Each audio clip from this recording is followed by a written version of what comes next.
So welcome back to the SWAU's official channel. I'm Bryan, your host, and this is a conversation with the Star series.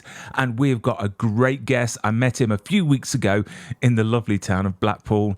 Believe it or not, it's André Dae Kim. André, welcome to the show, sir. Hey, Bryan. Thank you for having me. Oh, no, you know what? It's an absolute pleasure because literally looking at your IMDb, it's just incredible because a lot of the shows that you've been in are my favorite shows. So No way. we are going to Which go one? over, well, Star Trek, Salvation. Awesome. Oh, Salvation. No Salvation, I way. love that show. Loved it on so many levels. And I can't believe we're not getting any more. And it's just, it Me too. annoys me. I mean, before we talk about your career, I mean, from an actor's point of view, how Yeah. annoying is it amongst, your fellow, performers and yourselves that when you get involved in such great shows, when the networks then decide to cancel them? Oh, yeah. Yeah. I mean, like, especially like Salvation was one of them that I think every show that gets canceled that could have gone for another run, you feel kind of like, oh no, and I think there's this feeling amongst sort of the zeitgeist and like viewers that like we don't let things play out long enough anymore, No. Like if you look back at things like The Office and Friends, great shows in their longevity, but you watch their first season and you're like, if this came out today, nobody would have greenlit this for a second season. Like nobody knew the actors, they're all new people, the show was finding its roots, but it's those shows that go on for so long and let themselves grow that really stick around in sort of everyone's minds as like some of the GOAT shows or some of the best ones to come out. But for Salvation too, the way that second season ended, I was so excited for us to get a third season too. Because do you remember how that ended for the second season of Salvation? Was it where they all? I'm gonna like literally. It's been years. Was it when It's they so all long, passed so out, long. or they all like got gassed or something like that, and It's they all close. I passed think out? something close to that happened, but then at the very end, because the whole show is about a meteor coming Mm. to hit Earth, right? At the very end, the meteor is right about to hit Earth, and then it stops and it just hovers right where Earth is, and then you realize it's like, who? As Aliens. a spoiler, I guess, if anybody's gonna go back and watch it, but you're like, it's aliens. Like we spent 2 seasons thinking this is like a meteor show, and it's an Yeah. alien show. And I was like, oh, that's so awesome. I had a lunch with the writers too, one of the writers in the first season, and I was like, "Do you have any plans, obviously, for when the meteor hits or like when it finally comes? Because that must be like a real hassle obstacle for the writing room to deal Hmm. with." And he was like, "Well, we have some things we thought in mind." He's like, "We just have this one crazy idea about it just stopping and it being like an alien thing." And he's like, "But I'm sure that will never get put through." And then they actually did it in the show, and I thought that was so awesome. So I'm with you. I really feel like Salvation should have got another one after that. It was a Oh, great show to work on too. definitely. I mean, do you think it's partly down to streaming services? The amount of content we've got is not now, necessarily about the quality or the writing. It's just literally from a boardroom and what's making money and what's not. Yeah, I mean, I do think with so many different streaming services now kind of competing against each other, you sort of have this atmosphere and environment and culture that's kind of based around if this show doesn't blow up within its first season, it might not be worth sticking around, which again, I think is a flawed mentality towards TV shows, especially because TV shows are like, I think just historically, if we look at the data, it's always been the shows that have multiple run seasons that are the ones that like do really, really well. And they're not even necessarily the shows that do super well in their first season too. Um, but I also think it's partly this kind of oversaturation of content as well. Like Mm. we have so much content that sometimes I feel like it can kind of feel like, I don't know. It can kind of feel like people are moving from things too fast, and maybe people are just waiting for the next kind of sparkly thing to catch their eye. But I also kind of think that there's a small portion of people out there recently who've been kind of pushing back against that because it's like Apple TV has had a few shows that Mm. they're really pushing out for longer seasons. Shows that like aren't necessarily super big within the culture are still getting like multiple seasons. Shows like The Newsroom, Yeah. which is a great show. Um, but it's not as big as like a Stranger Things or something like that. But they're continuously pushing it out there, and they know it's got good legs to stand on. So hopefully we have like a mindset shift a little bit, because I'm Yeah. kind of with you. I feel like things go on and they become better. And there is obviously a time to cut it off when your losses, and there are times where you do a first season and it's very clear that this show probably won't work out in the future. But I think there's a lot of times where it really could grow into something beautiful and more, and it's really a shame we cut it off. And you know what? It must be so frustrating for the writers as well, because they plan Mhm. each season for this arc, and then at the end, how do they end it? So in case they do get cancelled, they've got to give a service to the fans as well, because the last thing we want is a cliffhanger, find out that it's Yeah. cancelled, and then literally we're like, what the hell? What's going on? This is unfair. But you know what? We are going to talk about a lot more of your shows, from Vampire Academy. We mentioned as well, like when I met you, about SkyMed as well. And you were Oh amazed that we yeah. had SkyMed over in the UK, which I tell you what, every time a season comes out in the UK on Paramount Plus, it's number one in the UK, Oh, for which real, Skymed. yeah, yeah, and it's massive. So I can't wait for the new season to finish filming. They're filming that at the moment, and they've got, I think, 4 more cast members in the show now. So I Yes. can't wait to get on board and get those on the show. But Twisted Metal, which I've seen season 1, I haven't seen season 2 yet. I haven't got around to Okay. watching that, and I cannot wait. And you play Chuckle Floop, is it? Is that right? Yeah, yeah, Chucky Floop. It's so funny though, because on set, everybody was just calling me like a different name on set. They were like, "Is it like Chicky Floop? Is it Chucky Fuck?" It was like, "Is it Chuck Fuck?" Like they were just saying random Yeah. things. Like every time I heard, There you you go. know, Floop coming on set, oh, beautiful, yeah. It would always just be a different thing. But first, on the SkyMed one, I have a few friends who are going on the next season of SkyMed, so I'll let them know that you guys love it out there. I'm Oh, sure they'll be interested to talk to you about it do you too. know what? I have literally interviewed the whole cast, every single one, multiple times. So believe me, I will be tapping them You'll be up there. to get them Yeah. on the show. It's like playing bingo. I've got to have Yeah. all the cast on, which is great, which is great. But yeah, Twisted Metal, based on a Yeah. computer game that we can all remember and play, and Yeah. then you join the cast. What was that like to get on set, and what can we look forward to? Because I haven't seen the second season yet. Oh, really? Okay, so I Yeah, watched the second season and the first season already, and it's so much fun. That show is kind of like I think it's one of the few shows out there that really just like knows exactly what it is, really plays into it, and never tries to be anything more than that. And it's just like I don't know. I love it. I think it's an amazing show. It's doing so well too. It's really just like man, it's got great acting, great comedy, but it's also just cars, guns, explosions, boom, fighting, hilarious jokes. It's such a great show for people who like that kind of genre, like myself. But yeah, coming into set, I mean, first of all, extremely intimidating, right? Because you have mm, some huge names, not only in like Anthony and Stephanie and Joe, or like Anthony Kerrigan was in the second season too, but even like people that I knew personally from other things, like oh shoot, can you hear that? Sorry, one yeah, sec. Attention, it's all please. right. May I have your attention, please?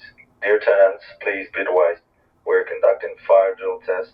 Oh Please disregard no, any noise or sounds you may hear during this test. This is not an actual emergency. it's like I a repeat, we're conducting fire drill test. This is not an actual emergency. they're doing like a Thank you fire for your drill cooperation. test in my apartment right now. I'm gonna hope that it doesn't go off right now. Sometimes there's like little breaks, but if you want, we can stop this. I don't No, know. no, no. On honestly, you know what? I was interviewing someone from Snowpiercer, and it was Oh yeah, during COVID times. And halfway through the interview, he had a knock on the door, and it was 2 police officers.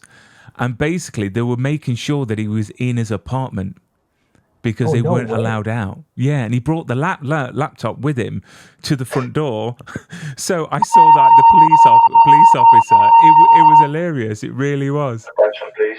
May I have Oh man, But this is Dear good. It tenants, just please be shows that advised, health and we're conducting safety 5 is new tests paramount on where you regarding are, noise and sounds and in it the just UK and shows that it's Japan. nice. I mean, This there is are not an places in experiment. the UK that would never I dream repeat, of we're doing conducting fire 5 drills noise tests. in This is apartments, not an so official which oh is emergency. quite really? nice. Thank you for Yeah, your cooperation. yeah. Sometimes I feel like we have too many of these. If it keeps going off, I guess I could hop off for a little bit and come back on. But I think it's okay for now. But yeah, like it was a star-studded cast.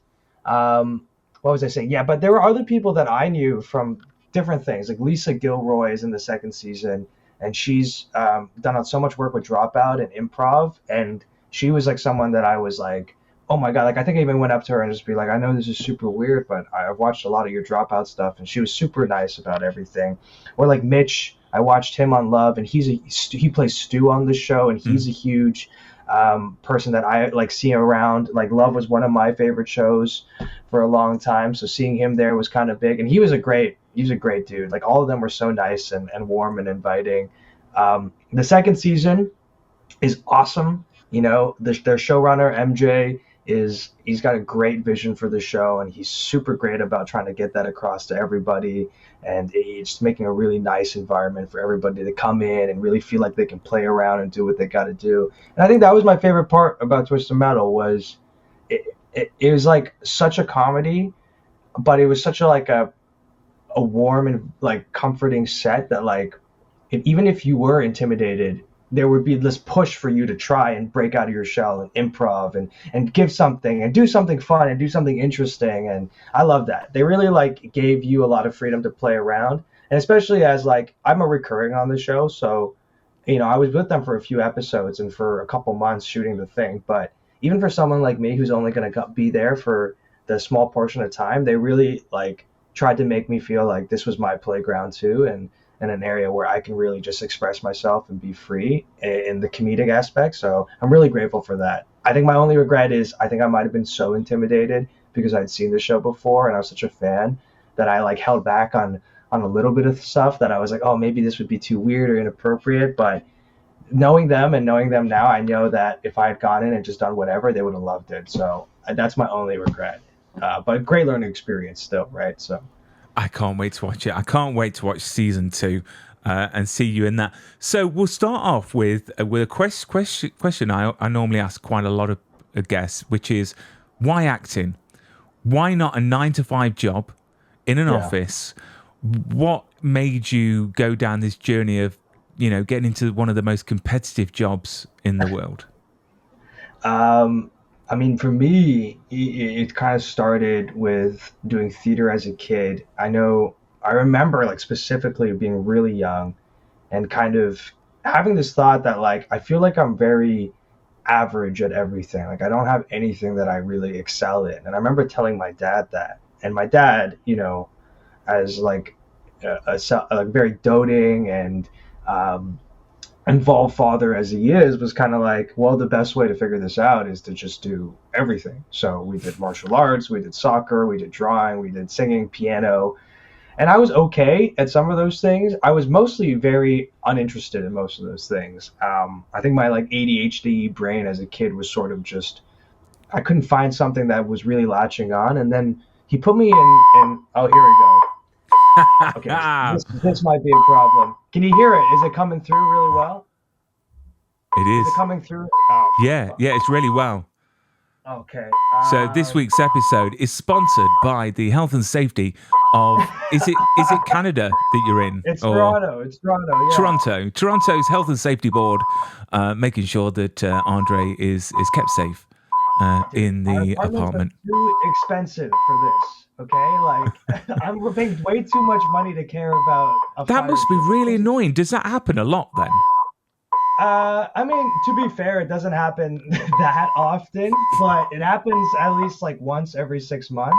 And for some reason, You're me, it joking. always happens like Once every during six months, and this is the time it's going off, literally. And there's zero fires. I've been here. There's been zero fires. There's been one guy who's like cooked something that smoked up our entire hallway, but there's been zero fire. Okay, it's done now. There we go.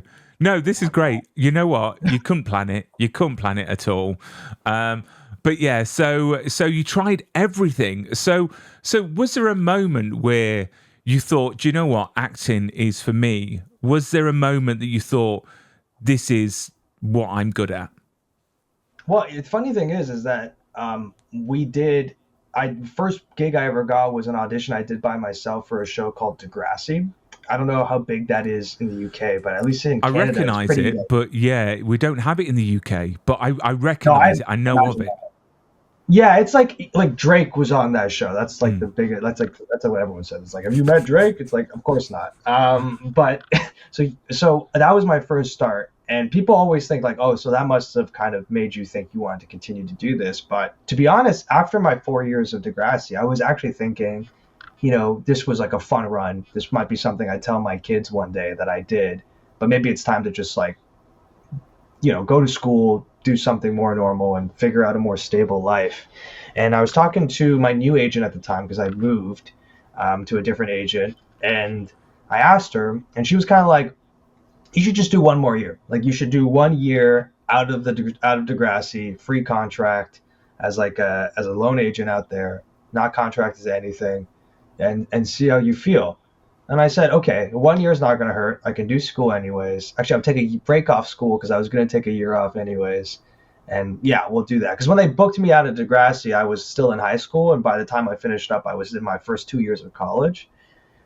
Did that 1 year, and it was like probably to this day still my best year of auditions, best year of bookings, and just most fun year I've ever had in my life. And it made me realize that like I loved my time on Degrassi for so many different reasons, but I love just how like free my life felt. It almost felt like a video game. Like I felt like I was every day I was getting like a new mission quest from my mission board. Like these are your daily quests, these are your auditions. I'd go out and do them, and then I would go out back when you would go out for auditions, and I'd meet people that I would see before. I'd go on like little coffee adventures, and I'd go to the room. I'd play this character. I'd try my best, and sometimes I'd win, sometimes I don't. And that whole lifestyle, I think, just really felt like crack to me. It was super addicting. I loved the freedom of it. I loved the wins. Like the highs were so high, and maybe the lows are really low, which I found out later in my career. But the highs are like so high, and at the end of the day, I've been in this for so long now that I'm kind of like I do love it, and I'm so lucky that I love it. But I'm also really lucky because I don't feel like I could do anything else anymore. And I remember there's a few actors that I would watch on like the round table, and I think one of them said something like, "You do it because you can't do anything else, or do it because you won't do anything else." And I thought that's a great quote, and I feel like I'm in both halves of that. So that's why I chose acting. Yeah. And it's funny you talk about auditions, because auditions in themselves is an artwork. It's an Mhm. art form because well, it used to be. Now it's all self tapes. So how do you sort of manage the highs and the lows, like you just mentioned? I mean, because it can't be easy being given no's. And obviously Yeah. the yeses are fantastic, but how do you deal with the no's? How do you bounce back, and how do you keep resilient? Amongst those times. That's a good question. I think the one like a few things you can do. I think the big thing is it's a numbers game. Mm. It's kind of like dating in that sense. It's like when you're dating out there, you kind of expect that most people you go on dates with, I guess for my age, maybe my generation, but like I guess you expect that most people you go on dates with, it probably won't turn into like that won't be your wife or long-term partner, right? Like you're waiting for that the amazing connection that's going to last you like that. And auditions are kind of the same way, right? Like most of them are not going to result in something, and that's just the nature of the business. So once you learn that, which is really hard in your first year because you every audition kind of feels like oh my god, it's so crazy. But then you get there and you're like, oh, there's like 100 of different people here, and they're all like hotter and taller than I am, so it's whatever. But then you kind of realize that like that's life. Like people are just there's just a lot of people auditioning. It is kind of a numbers game. One thing I do a lot is I'll go into the audition room, and I heard Michael B. Jordan talking about this too, and it kind of like helped me solidify that kind of philosophy for myself, which is that I do the audition, and until I hear a callback or anything else, the minute I'm done with it, it's out of my brain. Like throw the audition sides out, Not that in Canada, this is a weird thing between the States and Canada. We have to be off book for everything, but in the States, apparently you can hold your sides. So when I did my first audition for the States and they're like, where are your sides? I was like, I can do that. I didn't know that. I put so much work into like memorizing all of this, but I still do. So I would say that too. And then third is that you just got to know that like the high is going to be so much better than the low, because it is, right? Like the low doesn't feel great, but there's a million reasons you could not be getting this role or whatever. But the highs are amazing because there's only one reason you got this role. It's because you did the best audition out of all these people. And maybe it's like the competitive nature in me, but I just feel like that outweighs all the lows so much more. It's like when you go to your first tournament, if you're playing a sport in high school or like school, and you get your first win ever as a team. It's like that feeling is amazing, and that never goes away. And you're just kind of chasing that feeling no matter how many times you lose, because that feels great. So I say those are my three things. But I do like confess it is tough. Like there are times where you're in a drought and it's hard to get your mindset back up. But I think that's true for all parts of life too, right? I mean, it's got to be difficult as well between jobs as well, because people don't realize how, unsecure the industry can be as well, because you're going for auditions and you get that job, but that job might only be 3 months, six months, in length, and then you've got to re-audition and you've got to get another job. And obviously we talk about the pandemic times and how difficult it was, and the writers' strike and then the actors' strike as well. But from your IMDb, you've done so many great shows. You really, really have. So when you started out, deciding that acting was the thing for you, did you have like sort of a plan in place in what you wanted to achieve, who you wanted to work with? Is it about the work? Is it about the awards? Was there a certain director? I mean, did you have a mood board, of all the things that you wanted to achieve in your life?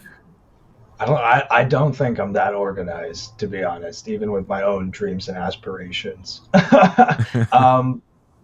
But no, I mean, not really. I think I love movies because when I was a kid, I'm an only child. My parents split pretty early, so when I was really young, I had a hard time kind of getting out of my shell and like meeting people. So I spent a lot of time home alone, and because my parents were both single parents, who were co-raising me, they were at work a lot. So my love of movies came from the idea that when I didn't have anything else, I had movies and TV shows and all these things from like the Disney films, the Studio Ghibli, to like the old Indiana Jones movies, to Star Wars, to like even like Seinfeld I was watching at a pretty young age. Like all these shows were my childhood for a long time. So I don't think I had like one specific thing that I wanted to do, but now that I've been in the industry for a while, I think now I'm realizing I kind of almost have like tropes and genres that I really want to play. And when I get to play them, there is a new level of excitement when I haven't played them before. Like Twisted Metal is a great example. Twisted Metal was a character that I got to play who was just someone in a tournament arc series that is going to just get shit on at one point because he's such a piece of shit character. He's such a piece of shit. That was so much fun to play for me, and it was like this genre and trope that like I've seen played out a million times, and now I finally get to be part of that puzzle, part of that piece. Star Trek, the same thing. Transporter Chief Kyle wasn't like the largest role on the show, but he was like a very important cog in the ship's dichotomy, and also in the crew of the ship. And I loved, I don't know why, but I loved playing a role that was all business. Every time I had a scene, it was always like, yes, sir, I'm doing what I got to do. Like, yeah, absolutely. I know exactly what I'm doing, and I'm doing it. And for some reason, that felt so much fun for me too. Maybe because I come from like high school drama. That's like my start. So, and not high school drama as in like school drama, like class, like as in like Degrassi was a show that was just about being in high school, right? So everything was like so elevated all the time, and it was fun and it taught me a lot. But being able to play someone that was so business and just like so about the mission was so much fun too. So I remember specifically having a lot of fun with Chief Kyle too. So I'd say no to like directors and mood boards and visions, even though I have the movies and directors that I'd love to work with. I'd say more yes to tropes. I really want to play like different tropes out there and genres. Like the next one for me that I really would love to play is I would love to play like a John Wick style villain, like someone who's just so outrageously evil and just getting more and more frustrated as John Wick keeps like foiling his plans. Like I would love to play someone like that. That's my next Do you one. know what? You never know, because there are rumblings and rumors of another John Wick style series being produced, because they had the Continental, which didn't go down well with the writers of John Wick, apparently. Right. They didn't agree on where the show went. I liked it, to be fair. I enjoyed it from an entertainment's point of view. But we will go on to Star Trek in a second. But I want to talk about Vampire Academy, because we did have a film, but that film is only 2 hours long. But this time we had a season, if memory serves me right, 10 episodes, and it was like an hour an episode. And you played Christian, and it was such a good show. Such a good show. From the way it was filmed, the style of it, the storylines, your story arc as well, which that must have been such a great character to play, because talk about being pulled from pillar to post and not knowing, sort of, I don't know, morally, your character had so many levels to think about, and I don't know how to describe it, because it must have been fun. I mean, what was it like being on that show and playing that character? Yeah, I mean, morally being torn in like totally different ways was a huge kind of focal point for Christian. Oh man, I loved being on Vampire Academy. Like, there's just no other way to put it. We were in Spain. It was amazing. The people were so amazing. The cast are some of the like nicest people I've ever met in my entire life, and I'm such close friends with so many of them still. I just saw Mia, who plays Mia on the show, in Toronto for her TIFF event like a week ago, and we're just all so close still. But the show itself was like I loved being on that show. I loved being a firebending vampire. That was awesome. But I also just loved like such depth that I got to play with Christian. It was like the first time I got a character where he was based off different IP. Like, I guess Star Trek, Kyle was based off different IP, but this was like a book. It was like a true book where his character was like written out. And there was a movie too, which I did watch, but I paid more focus to pulling from the book. And man, like I had such a great vision for Christian during the thing. I remember reading some of the scripts early on and kind of realizing the direction the show was going to go to, because we didn't get all 10 scripts right away. Obviously, they were still working on them. So we got a few scripts right away. And when I talked to a few people like Marguerite, who was our showrunner, and a few of the writers about what the direction everything was kind of going through, I kind of came into my head thinking, this is actually really awesome, because a lot of the stuff that happens to Christian on the show is stuff that happened to him in the books before the book was like written, right? So like it's past events, stuff that gets talked about but hasn't actually happened. But for the show, it happens during the season. Spoilers, I guess. Sorry. But being on the show and realizing that, I realized that I get to now create a prequel version for this character. And when I thought about it like that, I remember like it's so stupid, but I almost got like goosebumps. I was like, oh, this is so exciting. I've never done this before. I've never like taken someone's essence and been like, what were you like before it all started? Like what were you like before the books were written? And I was like, this is awesome. So I had this whole vision of playing a prequel version of Christian. And then when the second season comes around, then you would get to see first book Christian, even though there are moments in the first book that happened in the first season. I thought the big thing that happened to him was happening in the first season, which is his parents and the pulling of that kind of morality. So, yeah, I mean, I guess I'm kind of showing it now. I'm like getting so excited talking about it again, but I truly was extremely, extremely excited to play Christian. I'm so glad that you liked it, and there's other people out there who really, embraced the show and really loved it for what it was. And yeah, I'm sad that we don't get a second season too. But yeah, I was just incredibly excited to play Christian. That's the one overarching feeling that I can remember. I mean, the fan base for this show was crazy. I mean, Mm-hmm. they were passionate. I think that's the only way to describe it. The only other show that I've really come across with the same amount of passion was for a show called Warrior Nun, which I've been involved with in the way of the cast and everything like that. And yeah, the fan base, when this got announced that it wasn't coming back, they went crazy. So what sort of nuts. yeah, yeah. And what sort of interactions have you had with fans from Vampire Academy? I mean, during, when the show was being shown. I think when there's always like two groups of fans when you do a show like Vampire Academy or Star Trek or anything. There's the fans that want to communicate with you specifically, like as the actor and as the character, and then there are the fans that only really want to interact with sort of the discussion around the show. So the community around the show, and then discuss it with each other and sort of see it as like a separate entity. I think both are extremely valid. Like you need both. And to be honest, I'm always usually in the second ladder of shows anyways. Like I'm not really discussing shows on forums or anything, but if you were to put me for most things, I'd be like, I just to take the show. If I see the actor again and I really like them, sure, that's awesome.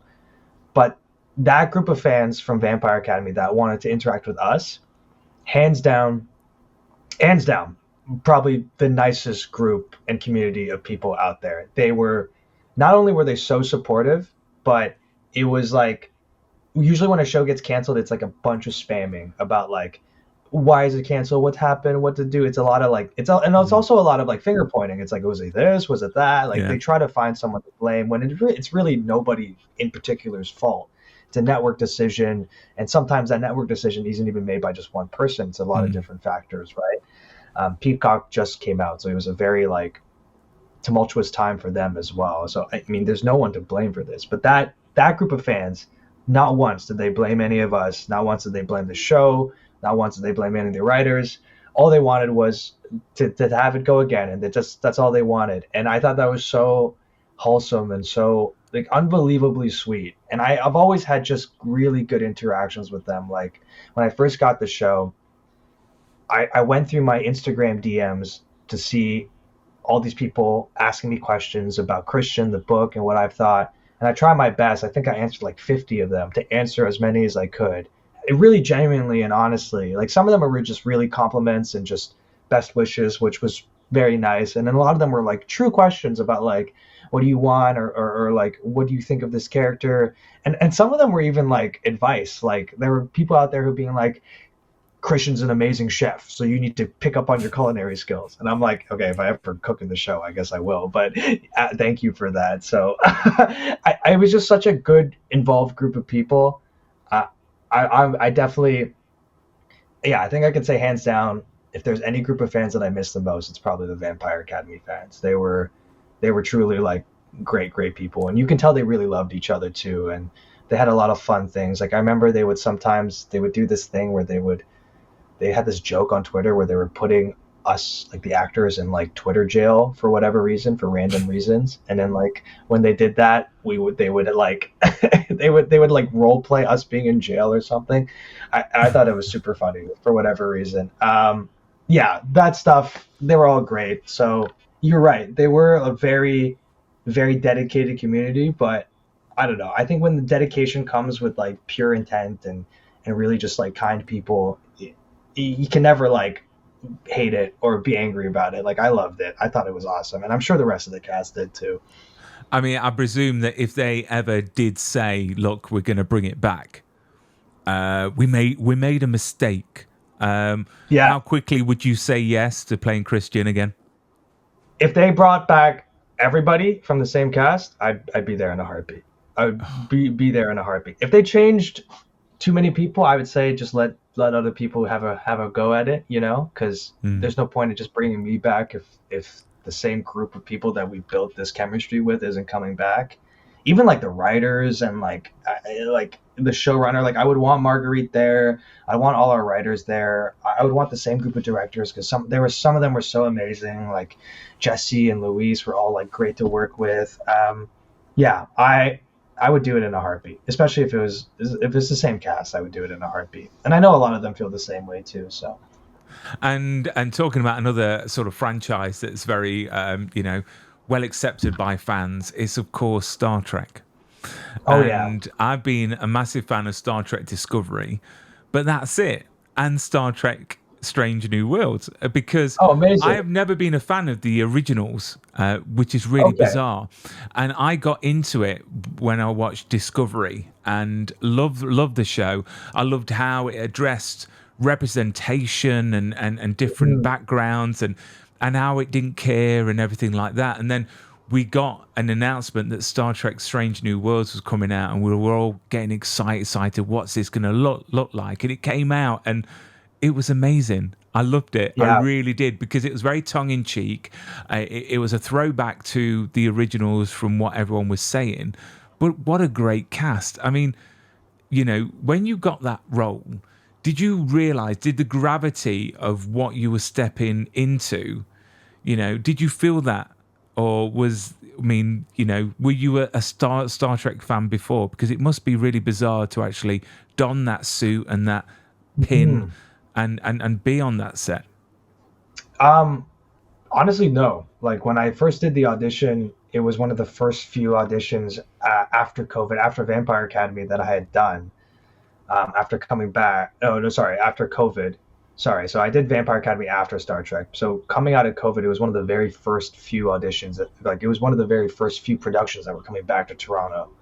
So when they gave me the audition, first of all, I don't even think they told me it was Star Trek right away. I think they had like a fake name for it.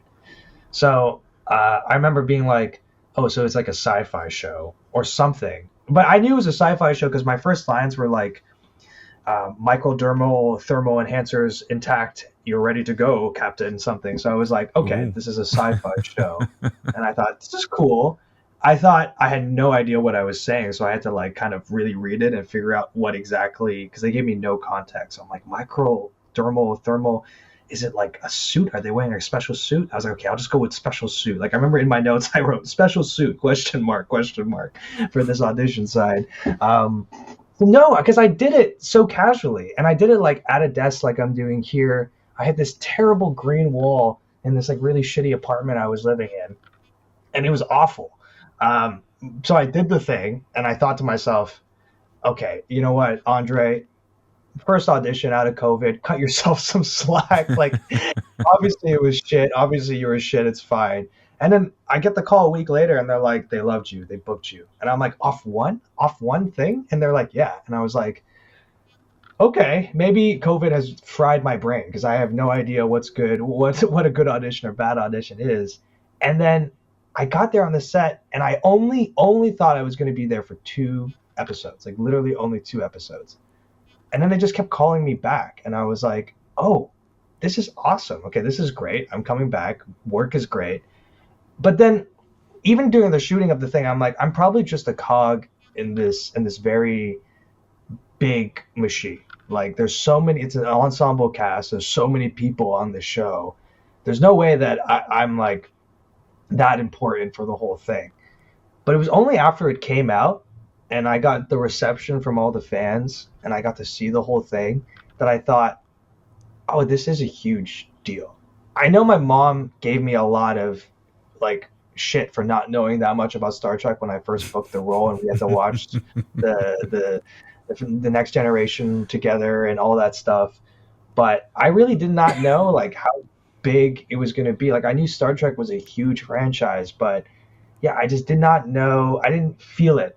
I didn't feel it until after it was all done, and I'm kind of grateful for that because I think if I'd felt it too early on, it might have affected my performance. I always say comfortability and confidence is what makes a good performance in acting.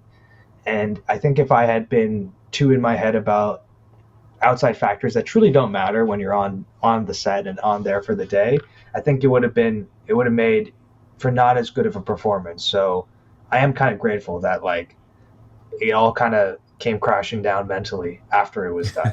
It's kind of I've like, got a picture. oh, cool. There Yeah. you Oh, are. there I There am. you are in your outfit. There. I mean, what was it like getting that outfit on? I mean, again, at that point, were you not sure about Star Trek, or when you put that on, did you think, yeah, this is it, I'm in it? Well, funny story about this outfit is I think I've told this story a few times, but I had to wear like I came in on my first day and I was wearing like boxer briefs, and they're like, "Oh, you can't wear that because we're gonna see everything like through Mhm. your suit because it's too skin tight." So I was like, "Oh, okay. Well, I'm not gonna like not wear anything unless that would also be kind of weird, right?" And they're like, "No, no, no, we left something in your trailer for you." And I pick it out, and it's like this dancer thong. So it's literally just something for the front and like all Yeah. open on the back. And I was like, oh, okay, 2 episodes, I can do this. I can go on. Cut to 6 months later, and then like it's my seventh episode on the show, and I'm like, I guess this is my life now. I just, you know what? I'm used to this at this point. But that suit specifically, besides the thong part, was really cool because the costume designer told me that there's nobody who's worn a suit like this yet on the show. And I don't think anybody wore something like that on Discovery because it was a full one piece suit. It Mhm. wasn't like the black pants with the tight upper vest shirt. It was a full one piece. So I thought that was really cool. I got to be a part of like a different part of history. I know when I saw the color, my mom warned me. She's like, the red ones die a lot. So I said, oh, okay. So when I got the color, I'm like, oh, okay. So It's this, like buying a car. Don't buy a red car. They crash yeah, the most, And it's like, oh no, I'm in red. That's it. I'm gone. Yeah. I know. That's what I thought. I was like, okay, well, they're setting me up to die. Fine. Like That's you know what I hilarious. honestly thought? I honestly thought because I only got the first 2 episodes. I was like, oh, if they're setting me up to die, that means I get to be in one more episode at least. So that's good. I was like, oh, perfect. And then I didn't die. It was Yeah, awesome. I didn't die in this Uh, one, which means I've got to be back again. I mean, just a quick question about that is that, when you sign on for something like this, I've always wondered that, do you yeah. just sign on for one episode? And then you mentioned that you got called back. So was it a case of they called you back and just said, look, we'd like you for another episode? I mean, were you contracted for just one episode? So I was contracted, especially in Canada, to do this. I was contracted as a recurring for just the 1 and 2 episodes I was going to be in. And then it was always they put like sometimes if they think that you could come back because writers have like ideas of how things are going to go, usually maybe a few episodes ahead, sometimes all 10 or all 8, whatever you're doing. But they did contract me for just one or the two, and they said that he might come back basically. So that's why I was kind of excited. I was like, oh, so if I do die, I have to come back because they can't kill me without me there. And there was actually a script I read where I'm running through the ship. It's in the first season, so I'm sure you remember. And the ship is collapsing. We're being attacked by this alien fleet, and I thought I was gonna die. Like I literally thought this is where I die. Perfect. I've done my run. I'll make this death amazing. And then the whole thing is it kind of sets me up to die for that whole episode. And it's this random blue shirt that dies instead. And I was talking to the director about it when I read the full script, and he was like, "Yeah, it's kind of a little joke because all the red shirts usually die, but this time you survive, and it's like the blue guy dies Your mum instead." was right. Your mum was spot on. She was right with Yeah, the red shirts. she knew. She's a real fan. She really knew. She really did know. But yeah, so I mean, I was contracted for the 1 episode, but they usually do that, especially in Canada. Like unless you're a series regular, you usually kind of come on for 1 or 2, and then if they know you're gonna be back, they do let you know with some assurances. But um, it is kind of just like a 1 or 2, and then hopefully you're free within the next month, and we can do it. There's benefits to doing that as a production, and there's also some you know cons. Like for me personally, when they wanted me back for the second season, I was actually in Spain, so I couldn't do it. But it's usually how those shows work, especially for roles like Chief Kyle that aren't like necessarily integral for the entire season, but are really important for the moments that he is there. Mm. I guess I was just lucky that in the first season of Strange New Worlds, they were in the transporter room a lot. Yeah. There was a lot of transport room stuff. Yeah. Did you get to keep anything from set? No, I really wanted the badge though. I really wanted that badge. I kept And asking them, and and they're and, like, "No, and you we didn't get need it? it." You Well, didn't get the because they badge? thought I was coming back. I thought I was coming back too. Like they were like, "Oh, you're coming back for next season," and I'm like, "Yeah." There's nothing that could possibly have me not in the country for next season. And then boom, Vampire Academy happened, and I didn't get to come back for it. Um, but I would love that. If I do come back for their last season, I'm gonna ask for that, or maybe I'll just Definitely, steal it. definitely. You take whatever you can. Just take a big bag and just fill it up. Doesn't have to be yours. Do you know what I mean? So, I might just rip the transporter console off the thing and just take yeah. that home. Why not? Why not? I Don't mean, mind me. I met you a couple of weeks ago in Blackpool, as I mentioned at the beginning, and Comic Hmm. Cons are becoming very, very popular now. Thank Oh yeah. goodness, after COVID and everything like that. Um, what do you like the most about conventions? And have you got any sort of funny interaction stories that you can talk about? Anything funny that's happened at a convention? Well, I've done Comic Con San Diego for Vampire Academy. That was that was kind of like a really surreal That was thing. I remember doing. 2022, if I'm right in saying. Yes, Yes. yes. Yeah, it was the same year. Actually, Strange New Worlds was also at that convention. I was considering crashing their thing from my panel to their panel, but then I thought, no, that'd be too weird. um, I think San Diego Comic Con was really fun because I did all the press stuff I had to do for Vampire Academy. I even watched a little bit on my phone of the Star Trek one because I was genuinely still very invested in Strange New Worlds and their second season too. Um, and then it was this kind of surreal experience where Comic Con San Diego, they set up this whole convention area and all the surrounding stuff to be basically like convention city for that weekend. So there's like the IMDb boat, there's the E-Talk rooftops. It's like the whole city is just like it's almost like TIFF but on crack. And I took a little break from that to walk off. I had like a little joint in my hand and I was walking by the water. And I got to this one place, because I was walking with someone who did works with PR for Peacock for a little bit. Her and I were chatting, and then she went back to her hotel. And I was just on this like pier, and I had this huge view of the city of like San Diego and everything.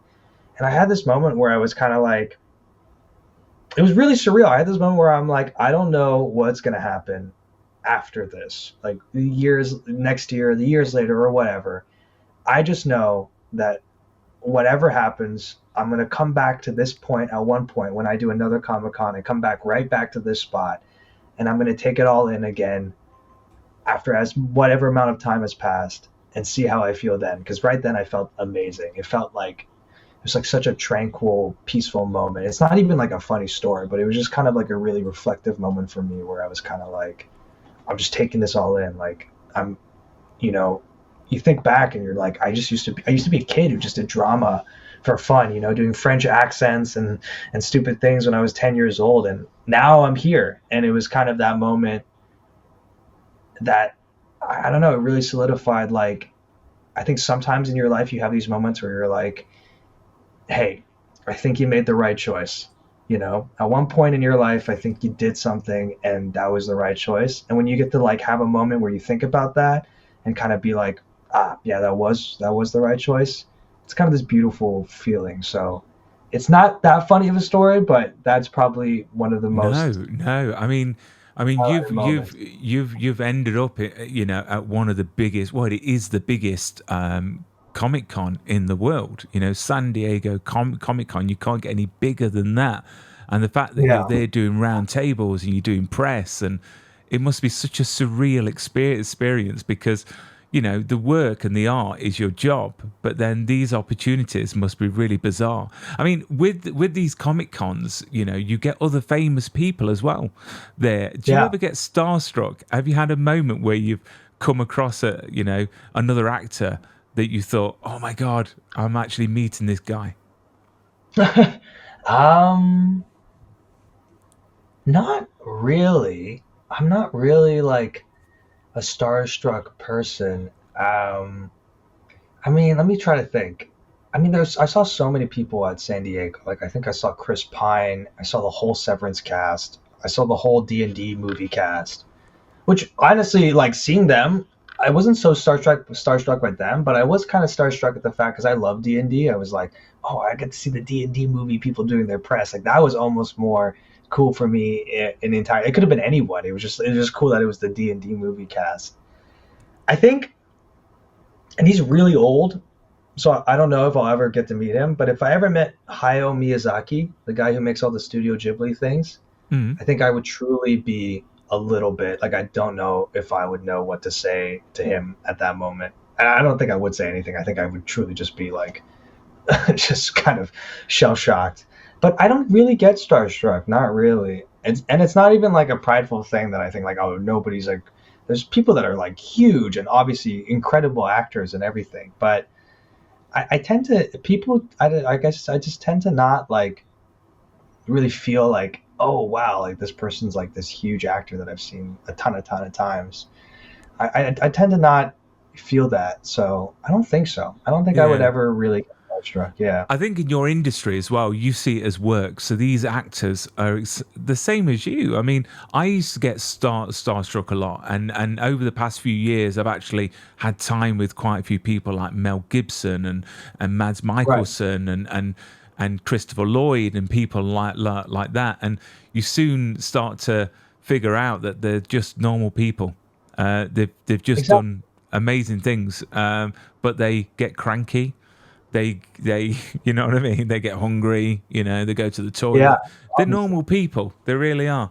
But I won't tell you which ones were very cranky. I would get told off. I would get told No, off. that's totally fair. Here's what I would say about that though.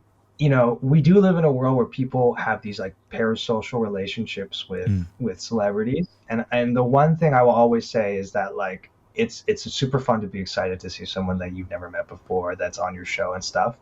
But I think I truly believe this, and someone said this to me one time. Is like if you don't have that same energy and love for the people that are around you in your everyday life, then you're mm, putting that energy in the wrong place. And I think that's it goes to go with what you're saying too. It's like we're all human, you know, yeah. and these people are going to be fun to meet for like a second and 5 seconds.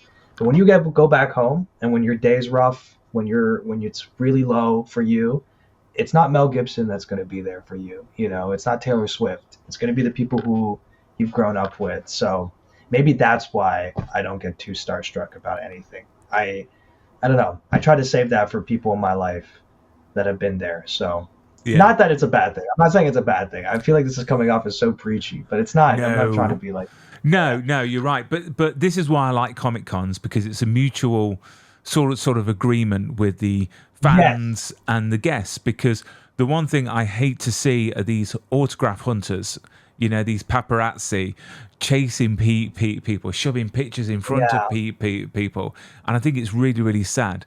So this is why I like Comic Cons. Have you got any others planned coming up that you can talk about? I mean, well, I have this movie I'm doing in New York. I can't talk about it too much, but it's just a small part in it. So, that's my only plan. It was kind of a way for me to also sort of start working in the States as well. So that's been good for me. And I have a script that I wrote that's doing a few festival stuff. So it's not a film yet, but the script itself has gone through a few festivals and I've been selected. So that's sort of just what I've been working on right now, and then obviously just auditions and stuff. But Awesome. yeah, that's sort of it. And I did get a picture ready, but I don't know if we can talk about it. There's a film called Rich Kid. I don't know if that's Oh, something. oh, Um, yeah, we could talk about that. there That's you that's go. totally different. Yeah, that's me. Oh my God. So this is a film we did during the actor strike. And as much as that sounds like a scalping thing, it's not because it's a Canadian indie film. So it was technically not under SAG-AFTRA rules, and it was all Canadians. And what people don't know is during that strike, Canadians were basically out of work too, because all our stuff is owned by America here, which Yeah. is kind of crazy. Maybe we should change our system a little bit just in case. But we got to do that film as like a small indie crew, indie budget, and it was Casey, the guy who directed and produced it, his first directorial and writing debut, and everybody in that cast was so much fun to work with, and it was my first lead role in any type of film, and it was just a lot of fun. Like, it's kind of back to the high school sort of world and all that stuff, and it's about this kid who is sort of like very affluent and wealthy, but as a punishment from his father, gets sent to a public school and has to kind of go under the radar there, and eventually ends up helping that public school get funding and stuff for their stuff by being kind of a math whiz at this math competition. And it's kind of about like status and kind of changing your perspective from entitlement to sort of finding out what other things really matter in your life, and also kind of like standing up for yourself and believing in what you can be, and not just letting someone like your father dictate, how your life is supposed to go. Which, at least from, what I liked about this was that it didn't really touch on it overtly, but kind of subtly. It was kind of a story about, I think, more like immigrant families and that immigrant mentality where your kids are like, you have to be this. Like, we moved all the way from wherever to here to give you a better life and struggled all these things, which is so fair if you think about it. It's kind of like, we did all of this for you. The least you can do is for yourself too, is be successful and like, be comfortable. And it's kind of a movie about that, because I think, as much as I totally understand that perspective, even coming from immigrant parents myself, it is sort of this balance of like, you did this all for your kids, but you didn't do this for your kids so you could tell them how to live their life. Yeah. You did this for your kids so they can also have the choice on what they want to do and the opportunities that they may not have gotten from wherever they came from, right? So I think it's a beautiful kind of story about that as well, and that's kind of what really drew me to the project. And I think, Bryan, you're always surprising me with my credits that you're bringing up, like SkyMed and Rich Kid. But yeah, this was a great one to work on. I didn't think I'd get to talk about it, so that's awesome. And what's happening with it? Is it eventually going to get released, or is it already released? Because I can't. Yeah. From what I know, it's just a distribution sort of talk right now. But yeah, it will be released eventually, and I think they're getting to it. Yeah. Do you know? I absolutely love an indie film. I think personally, I've always said this, that these big budget movies are great, but I find that the indie films, you get a lot more heart and soul, and there's less, involvement from studios. So you get to see what's on screen from page, and it's just great. It really is. But André, thank you so much for coming onto the show. No problem. Thank you for having me. Oh no, it's been an absolute pleasure. And believe it or not, I know that you mentioned at the convention in Blackpool, do you want to do the interview now? And I said, no, let's do it over recording, because believe it or not, I get social anxiety, like, massively. And because I started doing this kind of thing during the pandemic, this is what sparked me to start my own show, and I've got my own other show called Be More Super, and I wanted to do something creative for my mental health during the pandemic. So because of that, now when I go to conventions and speak to people in person, it's the oddest feeling ever, because I can control everything on the screen. When I'm stood talking to someone, it's just bizarre. It really is. But well, Bryan, I got to tell you, this has been a great interview. Like, I think you really do your research well. I think you've made something really amazing here, and you were not awkward in person at all. Like, we were at a Star Trek convention, so there's a ton of awkward people, including myself there. But you were not awkward. I know. No one was. You know what? We're at a Star Trek convention, and I'm there talking about SkyMed. Do you know what I mean? It's like what's going on? It's fantastic, and even by Defiance as well. I've got a picture. There you go. Look at that. Oh my God, dude! Some kid I was working with thought that forehead was real. He thought that was my forehead, right there. Really? He's like, yeah. He was like, "Is that your real forehead?" I was like, "No, dude. My forehead isn't like 3 times the size of my face. Like, come on." And he's talking to you, and you're like, "Yeah, I had it removed." Do you know what I mean? After that show, I got self-conscious, and I got rid of that forehead.